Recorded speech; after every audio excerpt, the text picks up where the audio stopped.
Информациите кои доаѓаат од Бугарија во врска со аферата за издавање двојни државјанства за која странските државјани давале по неколку илјади евра за да се стекнат со пасош, се повеќе ги вознемируваат граѓаните во пограничната зона, бидејќи се шпекулира дека е можно некои да бидат подложени на ревизија и одземени. Целата ситуација ја подгрева веста дека во Бугарија се пронајдени над 560.000 лева или 300.000 евра за кои се смета дека се собрани по основ на подкуп за издавање патни исправи.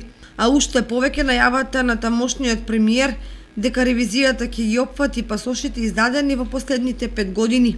Во одредени институции и клубови во нашата држава сметаат дека нема место за загриженост, затоа што нашите граѓани главно го докажувале бугарското потекло, што не значи дека тоа е нелегално. Но не ја исклучуваат можноста доколку некој фалсификувал документи за да докаже бугарско потекло да сноси санкции поради тоа. Инаку Бугарија од 2014 година наваму неофицијално издала околу 40.000 државјанства, главно на граѓани баратали од Македонија, Украина, Молдавија, Србија и Русија.